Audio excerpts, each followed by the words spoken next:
Before the video starts, I wanted to let you know about an art project that the graphic designers in the Kingdom Hearts community are trying to put together. Kim Chu and Edo Ninja are heading up this project in the aims of uniting all the visual artists within the Kingdom Hearts community.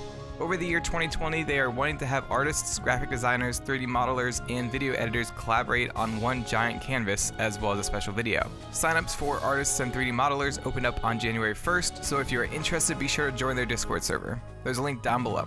I'll link their Twitter account as well, so be sure to give them a follow. Anyways, on to the video. Hey you guys, today we're going to be breaking down the Xion and Saix fight in the Keyblade Graveyard. Like the previous videos on the Keyblade Graveyard bosses, I will cover the puzzles, combat, and cutscenes, so let's get right into it.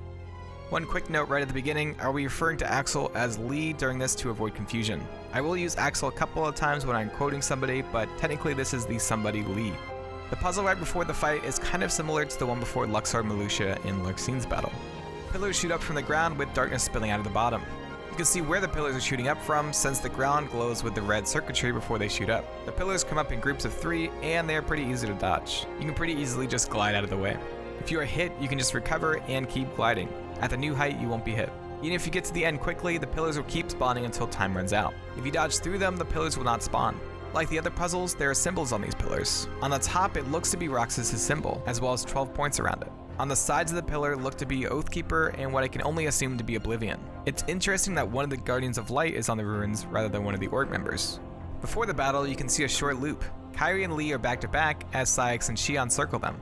They both pounce and Kairi pushes Xion out of view, while Lee throws his Keyblade at Saix in a strike rate attack.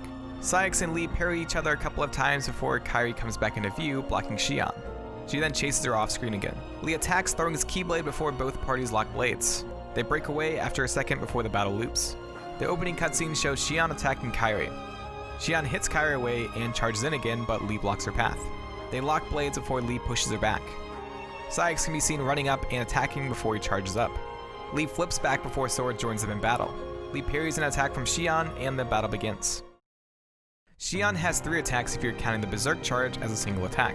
At the start of the battle, Xion will go into this Berserk mode, changing her Keyblade out for a Claymore. Xion will use 3 different attacks in this mode. She will dash around, striking the ground, and push out multiple shockwaves. She's actually floating just above the ground, and when she strikes at the ground, she does a full spin. The second attack is a dash forward that sends out 2 shockwaves on either side of her. The last attack is a ground pound where Xion strikes the ground with the spikes of the Claymore, sending out a giant shockwave with a pillar of fire in the middle. All these attacks can be blocked, or you can just glide in the air to evade the attacks. If you take a lot of damage, Xion will just stop after a certain amount of time and will lose her aura and revert back to her Keyblade. If you dodge enough attacks though, Xion will float into the air reverting to her Keyblade, but keeping the aura. After a second, she will raise her Keyblade and unleash a flurry of attacks before throwing Sora into the air with an uppercut.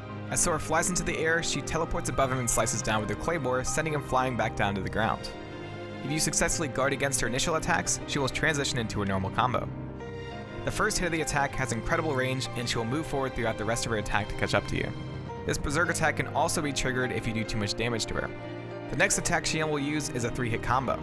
This starts with a thrust forward followed by an overhead slash and ending with a dash forward while she slashes out with her Keyblade. Some of these attacks are extremely similar to Sora's combat, especially the first thrust. If you block this, Xion will follow up with either a second combo or a strike rate to break your guard. Xion can also use strike rate to attack. Blocking this will break your guard. After a bit, Xion will charge up and go into another Berserk charge. Knocking Xion back shows her flipping back and landing lightly. She doesn't even need to catch herself with a hand or anything. When Saix's Berserk meter fills, Xion will run to a certain position and slouch, either in despair or exhaustion. Xion does not have any unique quotes, staying silent throughout the battle. The last thing I'll note here is that you can actually see Xion noted during this fight. When Saix goes Berserk, there is a cutscene before his second phase. Saix hits Sora and Kairi away, and Lee steps in to save them. Saix easily knocks him to his knees and raises his Claymore above his head. Xemnas then appears, reminiscing about how Lee would deal with the traitors in the old organization. He asks if he has any final words, to which Lee responds that Xemnas was never his superior. Xemnas refers to him as a rogue pawn that was knocked early from the board, which doesn't really make sense. In Kingdom Hearts 2, Axel did desert the organization, but has been in the game all the way up until this point. It could be though that Xemnas is just referring to his place in the organization. Anyways, Lee responds to Xemnas' statement that he was useless and won't be forgotten by saying that he is popular and has loads of people rooting for him. He tells him that nobody acts as Axel. He asked Kairi earlier to call him Axel to avoid confusion, so I guess he kept calling himself that even here. Lee attacks Xemnas, who easily catches the Keyblade in his hand and destroys it. Dark Thorns wrap around it before Xemnas shoots a thin line forward, causing Lee's Keyblade to disappear in flames.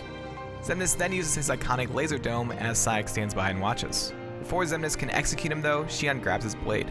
We learn that only the hearts are needed and not the souls of the Guardians of Light. I guess they would have captured his heart after defeating him. Xion takes Xemnas' place and we can actually see the Keyblade shaking before Sora steps in to stop her. Lee still doesn't remember at this point, though Xion seems to be starting to remember. Xion attacks Sora as he begs her to stop. Roxas, through Sora, calls out Xion's name, which is the last push to help the real Xion return.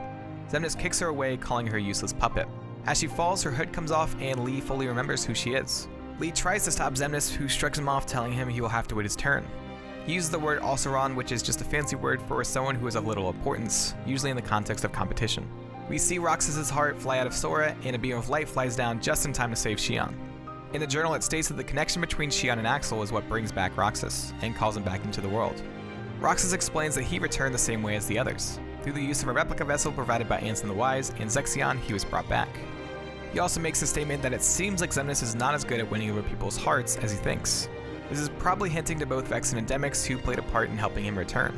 There was one last thing Roxas needed to return, which was the connection Sora made with Xion.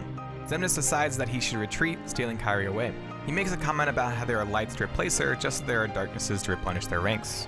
He grabs Kairi by the wrist, which seems to be a common theme to subdue a Keyblade wielder. When Sora was tied up in Kingdom Hearts 2, he was unable to get free or summon his Keyblade. Same with Mickey when he was in the Realm of Darkness. This was how Dark Aqua could take Mickey's Keyblade without him dematerializing it. Lee at the end of Dream Drop Distance also makes a note of how summoning your Keyblade must have something to do with the flick of the wrist. Xemnas disappears and Xion and Roxas take the place of Kairi and Lee. One last thing I want to note is that we see both Roxas and Ventus visibly return, but for Xion it seems much more subtle. We do know that she was Norded during the battle, but when she is kicked aside, she's revealed to be back to normal. Why wouldn't they show her returning though? Anyways, that's enough talk about this cutscene. Let's look at your two allies in this first phase of the fight. Kairi has a ground combo, a kind of air attack, and a pearl attack. The ground combo starts with an upper slash before she dives to the ground and does a low attack.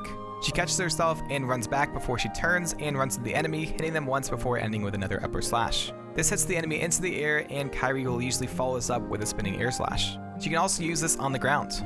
The last attack is her pearl projectile attack. When she shoots it, it looks like a flower is spawned behind it. Lee has a ground combo, a fire attack with his Keyblade, and an attack with fire. The first attack of the combo is a low slash that ends with Lee facing backwards. He then throws his Keyblade forward twice, rising into the air to catch the second throw, and ending with a downward slash. He will usually follow up this attack by throwing his Keyblade covered in flames at the enemy. 3 flames spawn around the Keyblade and spin with it. It spins up and back to Lee before he catches it. His fire attack shows Lee using the handle of his Keyblade and separating it into 2 circles of flames. He then throws these at the enemies. When he grabs them, it changes back to his Keyblade. During the scripted segment, at the end of the first battle, Lee will dash up to Saix and summon these flame circles, throwing them again and again at Saix. Most of the time, he's only using one hand to catch and throw the circles one after the other.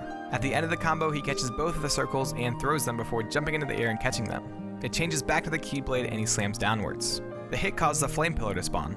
In one of the Remind trailers, we actually see Lee summon his Chakrams, so it's interesting that those aren't present here during this fight. Okay, let's talk about the second enemy, Saix. Saix has an insane moveset. In his first phase, he will use 5 different attacks, and in his second phase, he will use 5 more attacks alongside a couple of the attacks he used during the first phase. During the start of the battle, Saix will rise into the air as his claymore spins up behind him. His berserk bar automatically fills as dark thorns are pushed out around him, and an aura surrounds him and his weapon. Saix will either jump into the air to throw his claymore at you, or start running around striking the ground to create shockwaves. For the throwing attack, Saix will spin and jump into the air, holding his claymore back behind his head and throwing it at Sora. This homes in on him and explodes on contact. If it hits Sora or if it is guarded, it will explode and blue flames as well as dark thorns will snake into the air. If you dodge it and it hits the ground, a giant shockwave will be created from the explosion. The next attack shows Saix running while he slashes at the ground, creating shockwaves. Saix spins in the air while he attacks. He will attack 6 times before he throws his claymore.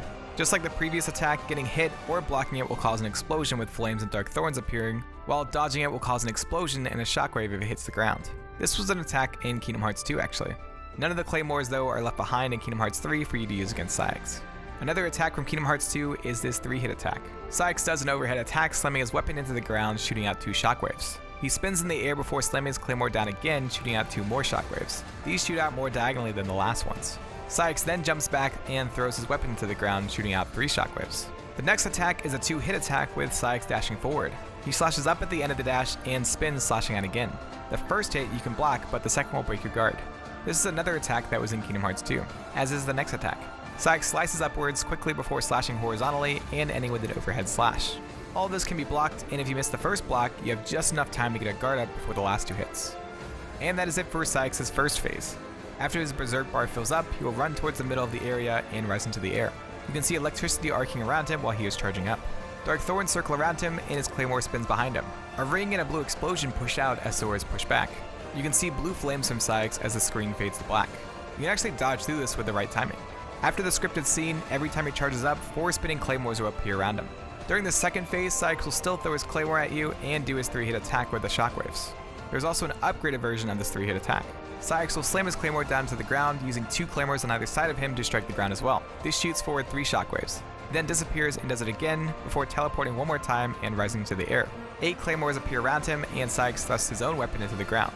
The other weapons follow and shockwaves shoot out when they hit the ground. The next attack is a ground slam. This usually happens at the start of the second battle.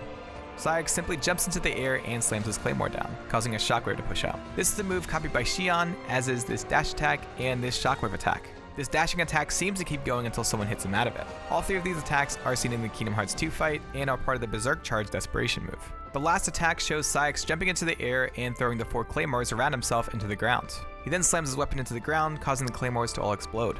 This has a ton of range, though for some reason the outer edges of the shockwave didn't hurt me here. All of these attacks in the second phase are still blockable actually. During all of these insane attacks in his second phase, Saix's Berserk bar will be depleting and any attacks done to him will reduce it faster. When both bars are gone, he'll be stunned. His yellow bar will start to fill during this, and when it fills, he will be back in his first phase. Attacks done to him during this phase will make the blue bar fill faster. When that fills, he will again go into his second phase. Saix has 2 different staggers in this fight. During his first phase, he will flip a couple of times in the air before landing in a crouched position. While in his second phase, sometimes he will fly straight up and land on his back before bouncing and flipping back up. Saix also has a couple unique quotes when you die, restart the battle, or defeat him. Back to dust! The moon exhilarates me. Still haven't achieved our goal. The last thing I want to point out in this fight is that Lee can be seen on the outside of the battle during the second part of this fight. Now let's look at your allies during the second part, Roxas and Xion. Roxas has 3 attacks, a combo, a single attack, and a projectile attack. The combo is actually his combo from Kingdom Hearts 2. The last hit shows his keyblades glowing before he attacks. The light from this last hit has yellow light from the Oathkeeper and purple light from Oblivion. The single attack shows Roxas dashing forward with rays of light and slashing out with both keyblades. The projectile attack shows Roxas spinning both keyblades in front of himself and shooting out 2 sparring lights at Saix. Just like the other attacks, these are colored purple and yellow. We see here that Roxas uses a reversal command. I want to say in some of the Japanese press material, we have seen Roxas have the reversal command above his command menu. Xion has 2 attacks. One is a cast of Holy and the other is a combo. The combo shows her doing an overhead slash before she does a thrust and ends with a spinning slash. This has the same light effect as the speed slash attack that Sora uses. Xion's other attack shows her casting Holy, which calls down multiple pillars of light. When Saix is defeated, he holds himself up with his weapon before it disappears, causing him to fall to his knees. Saix wonders why Lee is so sad, mentioning that he thought that he had outgrown the marks under his eyes. Lee tells him to cut the act, telling Saix that he thought that everything he had done was all for her. We know from the secret reports that they are talking about Subject X. The reason why both Lee and Isa ended up studying under Ansem the Wise was to find out what had happened to this girl after she had mysteriously disappeared. This is how they got sucked into the organization.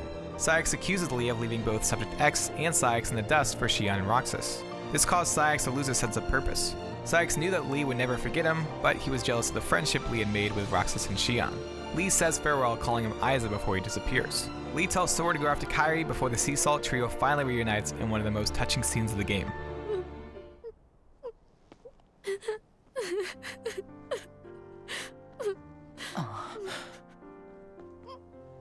Guess I should have brought some ice cream.